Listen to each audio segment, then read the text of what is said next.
You can understand why there's been some controversy about it, but it's a stretch to say, A, it cost us the game, B, it cost us a place in the top two. The back end of the season, they've clicked into gear when they've needed to. They've always, to me, right from the word go, looked the team to beat in this competition. You could even make an argument after the Moana Pasifika Hurricanes game that Peter Umaga-Jensen should probably be in that conversation. I remember the first year that I was there working, Jason Eaton was one of the players that came through. Remember him? And the next year, Francois Steyn came over from South Africa.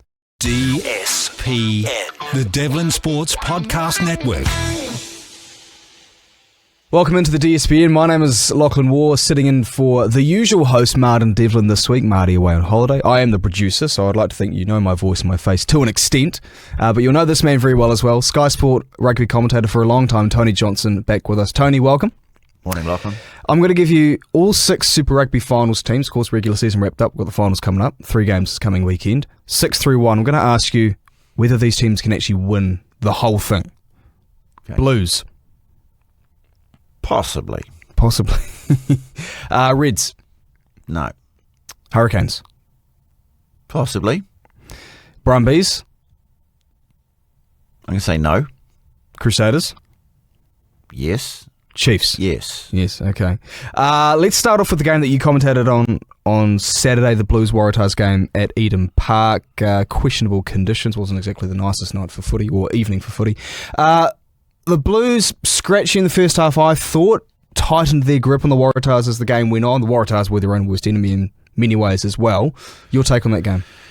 Well, I thought the Blues gained confidence as the game wore on. And in the end, it was probably one of their better performances of the season. So they hit form when they absolutely needed the most, because that was really a knockout game. Whoever lost that game was going to be out.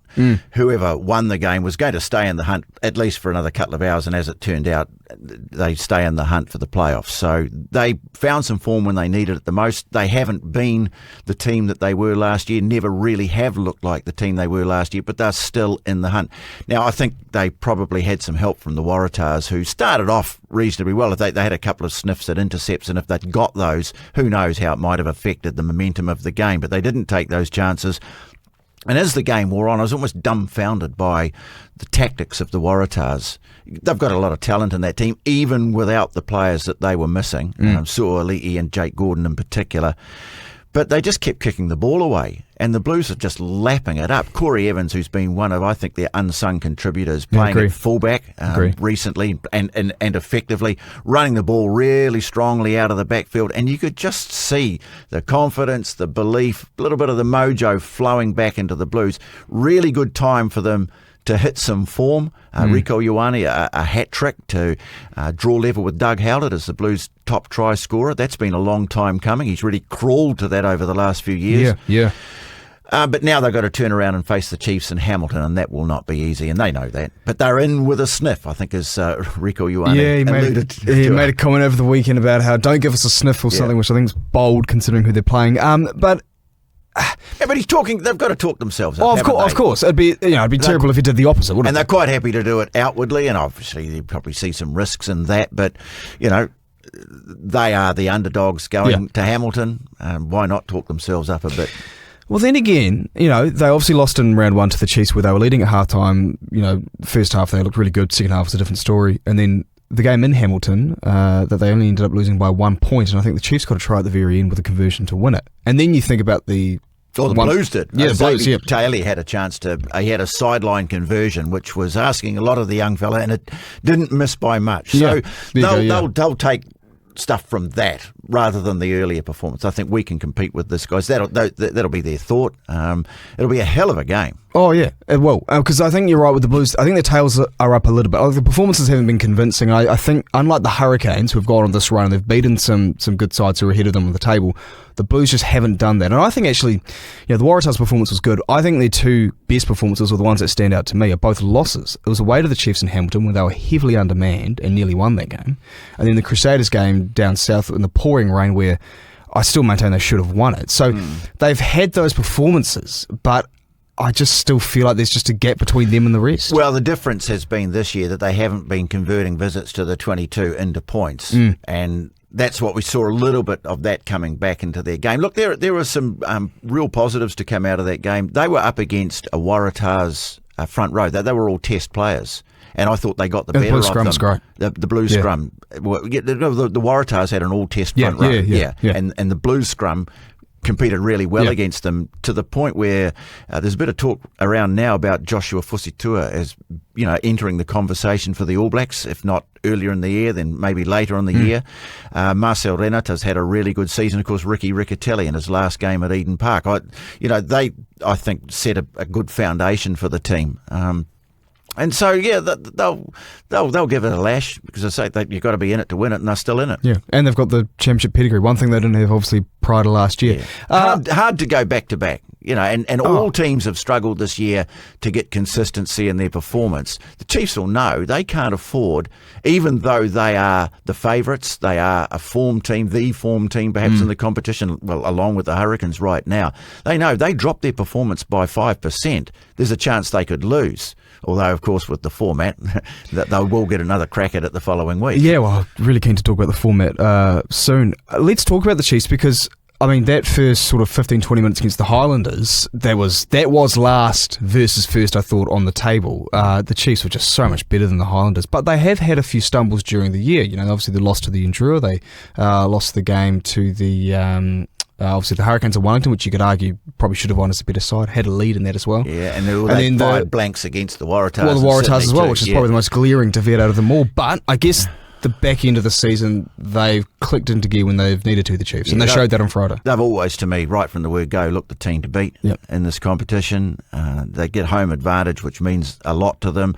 And look, they took control of that game early on. There were a couple of things that happened. Maybe they buttoned off. There was a yellow card too to Ruben O'Neill, which I thought was a bit tough on him, really. Okay. I didn't think it was even maybe a penalty. I didn't think there was any great head contact there, but he went to the bin, and that maybe turn things around a little bit. Now, as you'd expect, the Highlanders, there's a lot of pride in that team. Yeah. And talking of the Highlanders, isn't it great to see that clutch of signings that they've made? Yeah. And to me, that's holding on to that nucleus in a way. That's just so key. A real show of faith in what Jamie Joseph, his vision for that club. Well, they're not a bit. I just don't think last on the table is a fair representation of them. They've had so many. You talked about this a lot with Marty recently, but so many close defeats. Obviously, the Crusaders game, you could argue a few calls go their way. They kick some goals. They actually win that. Also, the Hurricanes game, it was in their hands, and all they had to do was just be a bit smarter with their time management. Maybe they shouldn't have kicked for a line-out, which they ended up losing. But they aren't a bad side, the Highlanders. They're just young. They're young. Most of their defeats have been by 7 points or less. I think there's only 2 or 3 maybe beyond that. So that says they're a competitive team. But as I say, having been able to re-sign a clutch of players, when I think in the past you've seen, okay, you've got a team this year, how many of them are you going to get back? They lose Sam Gilbert, but keeping guys like Holland, Ratu Maitavuki, Neepkins, Tava Noah, having these guys in the fold, key players for them, Withy, guys like that, no reason why they can't be much stronger next year, because they've got something to build on. But I think bottom of the table, it's not really a reflection, or it's a tough reflection, if you like, on how things have gone for them this year. Yeah, I don't want to spend too much time on a team who's not in the finals, but you actually raise a good point there. All those guys you listed, I feel like their game's gone to another level. They've all just risen another couple of notches. Well, Holland to the point where I think you can almost ink him in for the All Blacks. I would think They'll so. see tremendous potential there, and incredible work rate, this guy. He has been top of the tackle count right throughout. I mean, the top tackler often comes from a team that's not winning games because they have to do a lot of tackling, but his work rate, his hunger for it, he's a big guy. His line-out play will improve as time goes on, and the technicalities of it all.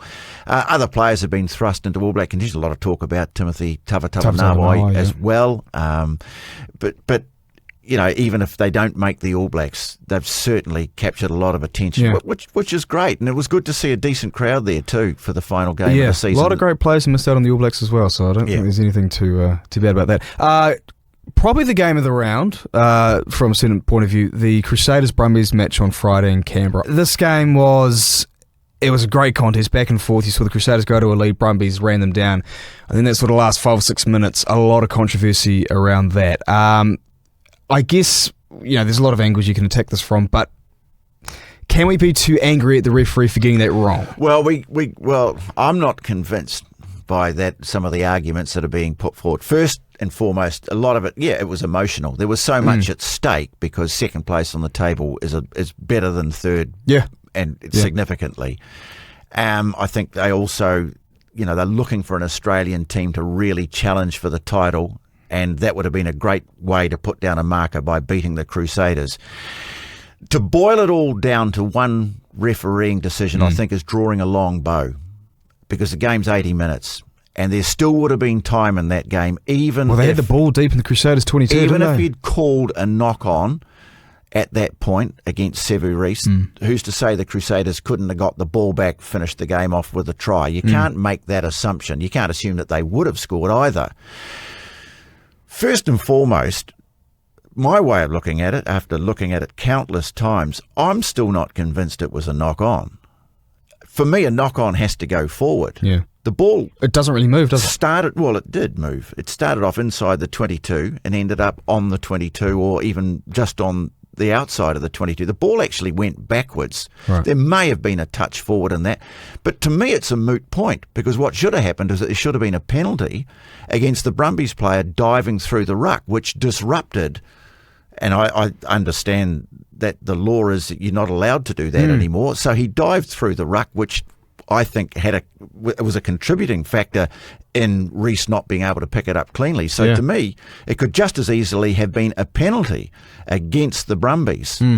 So there's those two things. But as I say, in the end, to boil it down to that, when they had other opportunities, particularly towards the end, they had the ball inside the 22, and it took a terrific tackle by Scott Barrett on Tory Toole. Yeah, brilliant. That was a game saver to dislodge the ball. But again, they had an opportunity to win the game, and they didn't take it. So, you can understand why there's been some controversy about it, but as I say, it's a stretch to say, A, it cost us the game, B, it cost us a place in the top two. And I thought Stephen Larkham, after the game, was pretty stoic about it, in keeping with his general demeanour. He wasn't going to make too much about it. But they still get a home game this week, but it just makes their task of winning that much harder. Well, you're right. I mean, there's 75, 74, however many previous minutes where they could have righted some wrongs, and there's a period at the end there where they had an opportunity, they didn't take it. And, had something gone differently, say, in the first half, that, butterfly effect, that changes things from then on. So, and the other thing too, Lachlan, is, and I've done quite a few games in Canberra over the years. Obviously, we've all watched a lot of games from Canberra. I think there have been a few cases over the years where the Brumbies have had some hairline 50-50, and sometimes even downright egregious decisions go in their favour that have enabled them to win games over the course of their existence. They have been a great side at times. They've always been competitive, but that's a hard place to win for a reason. And one of the reasons is the crowd there ride the referee probably more than anywhere else. I've never heard, it's been a while since I've heard that much booing come through the TV speakers, at least with an Australian crowd when it comes to Super Rugby. I haven't heard that in a while. It's not uncommon for that, and they get onto the referee's case, and I've seen referees fold there. And particularly if the crowd wasn't a packed house, it was a decent crowd, but if that's a packed house as well, geez, if you're a referee, you're a bit nervous and you're standing there in the pitch cold as well. Well, so as I say, they've had plenty go their way, and there may be swings and roundabouts, but just to repeat the point that I'm making, I'm not entirely convinced that A, it was a knock-on, and B, it shouldn't have been a penalty to the Crusaders anyway. So agreed. Just quickly, Crusaders, have they shown enough, or did they show enough on Friday to sort of settle any nerves around their performance? Because I think you've been a bit like me. I think Murray Mexted said a similar thing on the podcast. Marty's been a bit more positive about the Crusaders, but they've stumbled just a little bit the last maybe month or so. Have they shown enough, do you think? It's a quantum improvement on last year. Let's not forget that, where they were coming fair from. Fair enough. They have dropped a couple of games, losing to Moana Pasifika. Yeah. That was a real shock. I think even the eye test, though, the last month or so, they haven't been as good as they were maybe sort of in that middle part of the year. No, but they're still second on the table. Yeah. There's still a chance to win it. I mean, they set a very high bar for themselves, the Crusaders. And so they may not be amongst the great Crusaders teams, but they are still right in the thick of it, in the top two. Home advantage probably until if it's a final against the Chiefs. If Chiefs lose, they'll get the final at home. They'll be hellishly hard to beat. And signs are that they might get a few players back. If not this week, then next. They've had a few out. Fletcher Newell, who was just playing outstandingly well, he's a possibility to come back. Obviously, Ethan Blackadder coming back into the side. They're not yet of the elite Crusaders level, but they're still there and they're still dangerous. And they're still definitely one of the top 2 teams to beat. Well, 11 wins out of 14, that tells you all you really need to know, right? Yeah. Hurricanes Moana Pasifika on Saturday ended up being just an absolute blowout in the Canes' favour. The first 5 or 10 minutes you could argue was when Ruben Love threw this pass that didn't need to be thrown really, and then got picked off. I thought maybe it was just a sign of a few nerves for the Canes, but Moana threw a punch, Canes then threw a bunch of haymakers and they just ran away with it. Yeah, first and foremost. That was ominous, I thought. That was ominous. But first and foremost, best crowd of the season. Yeah. And that's testimony to the drawing power of Moana Pasifika, and in particular, of course, the Savia brothers going back to Wellington. That was great. Created a lovely backdrop to the game. Wasn't it nice seeing Julian get a couple of big hits through the line as well? I really liked that, actually. It was. Wound back the clock a little bit. Look, I can't help but think they emptied the tank against the Blues. Yeah. That was an outstanding performance, phenomenal performance. And we were both there, yeah. Yeah, and it was always going to be hard to replicate that, certainly the next week. And having lost that game the week after, and that was a hellishly hard end to their season when they had to play the Blues, Chiefs and Hurricanes in consecutive weeks. That's really tough. Yep. And as I say, I'm not sure they had a lot left in the tank after that win at Albany. But look, take nothing away from them. They have lit this competition up this year. It would have been, I'm sure all of the neutrals would have loved to have seen them in the playoffs. Didn't quite happen. But again, if they can keep that group together, and that extends to the coaching staff, because that's really important, then next year there's no reason to suspect that they can't go a step further. Well, you'd imagine they'll get better. If this is the first year of having Ardie Savea there, some of these other, like Patrick Pellegrini, Tomoe Folau, these guys emerging, and that coaching group as well, you'd think that 12 months from now they'll be even better, surely. Well, you'd hope so. I mean, it just really depends who they can hold on to, right? Who they can hang on to. Because Tomoe Folau apparently is heading to the Chiefs. There's been talk about that. There's been rumours. Yeah, I'd love to see him stay where he is, because to me, he's been one of the outstanding contributors to their season. Just absolutely brilliant player, but who knows? That would be disappointing for them if they lost him. But they played some terrific rugby. Their second half stats, and particularly their final quarter stats in terms of the number of points that they've been able to score, just off the scale. Ardie Savea, the best player in Super Rugby. Yep. Probably the best in the world right now. Maybe there's a bit of bias down south. It's always hard to make that judgment based on Super Rugby form. If you can play like that in the Test matches, well, yeah, no question about it. But I suppose, silver lining, if you're an All Black selector, All Black coach, you're probably quietly thinking to yourself, probably quite good for their perspective that he's going to have a couple of weeks off now, because he has just absolutely emptied it, laid it out there every single week. Quite phenomenal. And I've said it and I'll stick to it. I don't ever remember a better or more influential individual performance in Super Rugby history than the one he produced against the Blues. So, look, they have had a meaningful season. They've contributed a lot. I think the move to North Harbour's been good for them. They seem to have attracted a crowd, a loyal crowd there, but they also started, growing their support. Yeah. And that was so important, because the fan base had been disappointing up till this season. So no reason, particularly if they can hang on to Ardie. I mean, there is talk maybe of him looking for a sabbatical season next year, but if they can hang on to him in particular...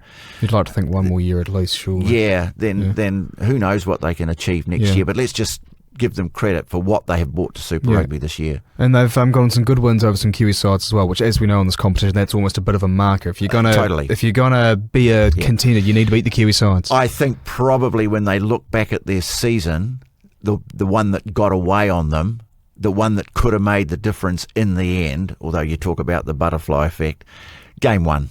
They had the force. They had the lead. Yep. They had them backed up against their own goal line, and somehow the force broke away and scored an absolutely brilliant try. Yeah. 14 points with 30 minutes to go, wasn't that the lead? Yeah, they had something good lead, and it just fell away. And it's funny, because I mentioned before how good they've been in the last quarter. Well, that game it was the opposite effect. If that game hadn't got away on them, they might well have made the top six. I want to talk about All Blacks selections, because we always like to bring this up around this time of year, because the squad announcement, the first one of the year, is coming up. The midfield in particular is really interesting, and the only reason I say that is because I've heard some things about Tawhatava Nawai not being as, admired by the All Blacks coaches as, say, maybe the media. Whether he'd actually get into the squad anyway, I'm not too sure, because you've got to essentially fit 4 midfielders in, and I would think the guys like Rieko Ioane and Toi Leonard-Brown, they're probably locks, as is Jordie Barrett, and then the 4th spot would be a Billy Proctor, maybe a Havili if you want to list him as a midfielder. He could be listed as an outside back. And then you've got guys like Quintu Paia. AJ Lamb's had a great year. You could even make an argument after the Moana Pasifika Hurricanes game that Peter Umaga-Jensen should probably be in that conversation. So I guess, what are we meant to expect in terms of what the midfield makeup will be? Well, first, there are a lot of options there, aren't there? And I think you can probably put down Billy Proctor as a lock. I think Rieko Ioane, I know he has his critics, but he'll be in there. Jordie Barrett, I'm sure they'll pick him. He's coming off a fantastic season. I'm sure they'll want to have him back in there. And then it's a matter of, who else? Quintu Paia, obviously, he has been phenomenal this year for the Chiefs. He's given them so much direct go-ahead ball. I would have had Riley Higgins in the frame if he was healthy, fit, because he just looked super impressive. And then, as you mentioned, Peter Umaga-Jensen had a really strong game as well. There are a lot of options there, and David Havili is a guy who they like. I think for his leadership, for the direction he brings, and for his utility value. So I wouldn't rule out the fact that they'll find a place for him in the mix, which means, does Tawhatava Nawai fit into the midfield? And then if you look at the wingers, it's really a case of who do they leave out to let him in, number one. That's the first thing. So you look at the wingers. Well, if they pick 5 midfielders, do they only pick 3 wingers? Anton Leonard-Brown, you mentioned, he's recovering. He's getting over a collarbone injury. I don't know what the status is of his likelihood to be fit for that. If he is fit, then they'll pick him for sure. And he's a guy who can play in the midfield, but he can also fill in on the wing if need be. But then Sevu Reece has been lights out. Caleb Clark, obviously they're going to pick him. There's room for a new winger in there. Do they go with Mark Talia, who looked really sharp? He is leaving at the end of the year. To be honest, I wouldn't. I'm far from an All Blacks coach and far from qualified, but I think the fact that he's leaving, surely you'd go with someone who's I was on there for the future, right? I was on a selection panel for Rugby News and the Rugby News magazine, and I actually didn't put him in on the basis of the fact that he was going away at the end of the year. Then I saw him at the weekend. I thought, he looked pretty sharp, and you know what he can bring. So I'm sure he will be in the discussion. So then it becomes, the other guy who I had in the frame was Caleb Tangitau as a new winger, because I thought he's got that top end speed as well as the other strengths that he's got. He's got a good kick and chase game, and he's really strong, and he's got some of those attributes that you develop when you're playing 7. So I actually had him in the frame, but he's had this niggly groin injury. I was going to say, he's got the groin issue, isn't he? Those are notoriously difficult to come right. Leroy Carter's another possibility. A bit early, maybe? I think they've still got some work to do, perhaps on fielding high balls, things like that. But no doubt about it, he brings something special as well. The thing about where they might have reservations about Tawhatava Nawai, he is phenomenal. I've had him in my Super Rugby fantasy team every week that he's been playing, and he's a jackpot player in that regard. When was the last time that a player topped the line breaks and breakdown turnovers won? That's incredible. But it's that latter one that people love, that the way he gets in there and he anchors over the ball and he wins a penalty for his side. He's done that more than anyone in this competition. But do the All Black selectors, does that fit into their vision of what they want from a winger? Someone who will come in off the wing looking for a breakdown turnover, because there's always a chance you could be caught unguarded if you don't win that turnover. So they might have some question marks over him. Yeah. I'm just trying to second guess them here. So my gut feeling is that he's unlikely or less likely to make it than he is likely to make it, if you know what I mean. It's funny you bring that up, because that was my first thought, was that if he doesn't get picked, it could be because of the work around the breakdown. And maybe it's really old-fashioned of me, for someone who's youngish, I guess. But I thought this, I remember when Offatonga Fasi charged down the drop goal in the semi-final between the Blues and the Brumbies a few years ago, and everyone's going nuts, going, Offa, great play. And I thought, yeah, but I'm more worried about what a scrum worker's like. Orfa's a very he's a very good scrummager. That was just a moment. I know. But the point is, I'm more interested in the players that they stay true to the job of their position and they do those roles well. Like if Tavatavanawa gets some turnovers, that's great. I just want to make sure he's doing everything else well. Well, yeah, and they've got other players that they would look to make those turnovers. Look, he's a cult figure. He's an incredibly popular figure. He's a dynamic player. He does so many amazing things. Maker. And look, it would be great to see him get an opportunity in an All Black jersey. What I'm saying is that there's a question mark over whether the way he plays fits into their idea of what they want to do with the team. I think that's the big question mark over him. And where do you put him? Do you play him on the wing? Do you play him at inside centre, where you've got a guy like Geordie Barrett or a Quinn Tupaia, someone like that? Or do you displace someone like a Caleb Clark or Mark Talia or Sevu Reece to put him on the wing? It's just, where does he fit in? That's the question mark. Two quick questions, Tony, before we wrap up. The Super Rugby final system, the way it's currently set up, are you a fan? Well, we knew this was going to happen. And of course, now that it's finally arrived, people are starting to kick up about it. But this was always going to be the way. The issue is that shrinking it to 6 teams, they had to do that. They couldn't carry on with 4 straight quarterfinals. That would have been laughable in an 11-team competition to have 8 of them in. So they had to shrink it, and they shrink it to 6. And so that means, I assumed that it would be 1 and 2 get a week off. You have minor semi-finals, major semi-finals, and then the final. But there's an issue with the TV rights, and before people start jumping up and down and saying, TV dictating terms, and I'm not here to wave the flag for TV either, I'm just here to explain that by taking the Melbourne Rebels out of the competition, the TV networks who have paid X amount of money expect a certain number of games. Of course. Now, in the regular season last year, there were 84 games. That was reduced to 77. So that is, 7 fewer games, 7 fewer chances to get some revenue back. And then if you'd gone to the format that I was suggesting about the top 2 taking the weekend off, that would have only been 5 playoff games, whereas last year there was 7. This year there's going to be 6. So they had to, I think they felt that they owed it to the broadcasters who, let's face it, put up the most significant amount of money to enable this competition to take place. Got to give them something back. Otherwise, they were going to lose something, have something like 9 fewer games to televise this year. And so they've given them, they've come up with this format which gives them an extra playoff game. The problem with it is the way that they've set the weekend up. You could get to that last game on Saturday night between the Brumbies and the Hurricanes. And both teams are guaranteed making the semis come what may, which gives them the opportunity to get all sneaky and say, we've had food poisoning go through the team, or, suddenly, we've got an outbreak of this or that, and pull half the team out to keep them fresh, because they know they're going to get another game the next week. Ideally, you would have had that game on the Friday night. Or on the Saturday afternoon, earlier on the Saturday afternoon, so that it wasn't the last game. And there's some jeopardy on that last game. Less of a chance that it wasn't going to mean anywhere near as much. Why wouldn't they have done that? I think there's something to do with, I think there's a requirement to provide a game for free-to-air in Australia, and the slot for that is on Saturday afternoon their time.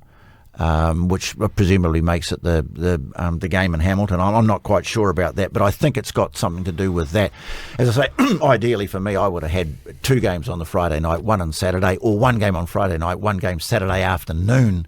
Yeah, and then 1 game Saturday night New and Zealand pull time. it back, yeah, because obviously, but they haven't done that. They'll have reasons for that. But as I say, it was always going to be the way. There is a flaw in the system, but there are reasons why they opted for this system, and a lot of it revolves around money. So I'd imagine, let's face it, money does make the world go round. And you kind of have to just, I guess, agree with them in some ways. But look at what they've done in the NBA this year. Where they've had the play-in tournaments, and they had all these things. It's all the money, and the NBA Cup. When they first brought that up, or a couple of years ago, someone mentioned to LeBron James about a play-in tournament. He goes, "What are you talking about? What do you mean play-in tournament? What's that mean?"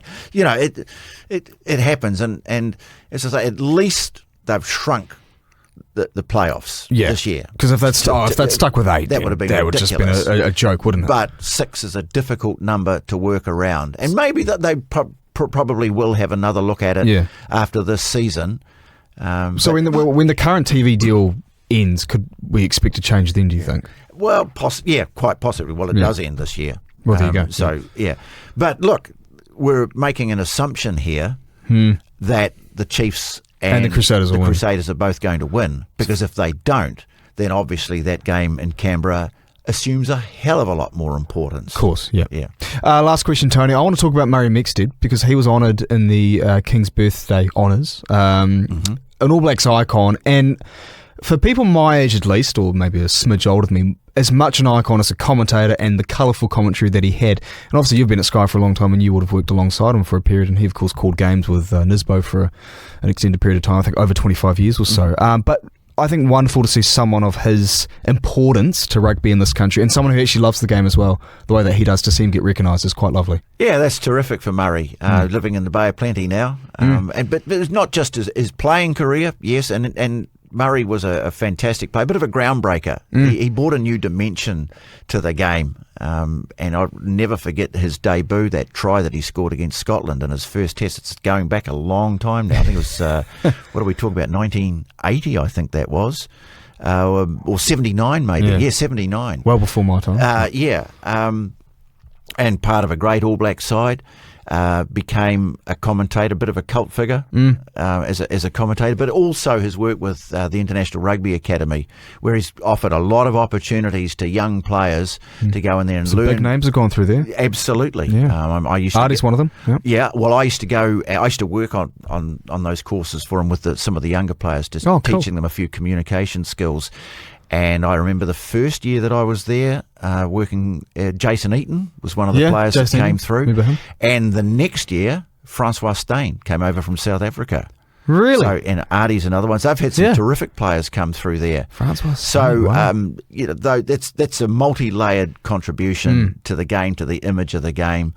And so I'm just absolutely stoked for Murray. That's terrific. I mean, I'm biased because we have him on the podcast a lot, and he's a pleasure to deal with. The thing I love about him, and this is lost, and we can go and for a while talk about this, but it is just his love for the grassroots and the lower levels of the game. And rugby, it's easy to forget about, but living in Auckland in particular, the biggest city obviously in this country, it's easy to forget about the rural part of the game, the clubs out in the regions and whatnot. But he has such a passion for that part of the game, which is quite infectious when he talks about it. Just a total passion for the game, and that was one of Murray's great strengths, working in commentary with him. And I did my first All Black test with him at Rustenburg in South Africa.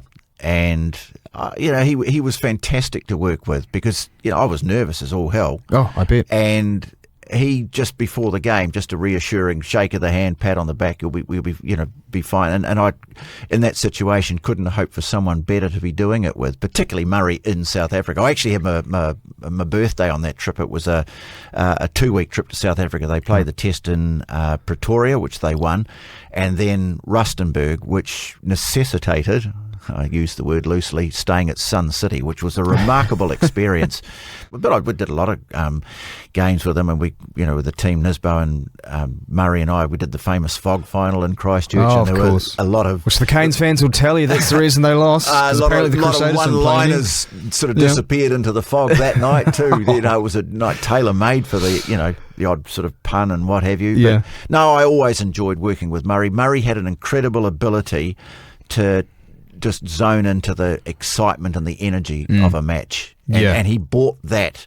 He channeled that into your lounge. Yeah, and which is what you want from your your colour guy, right? Yeah, and big thinker of the game, but larger than life personality. Yeah, wonderful man. This is the DSPN.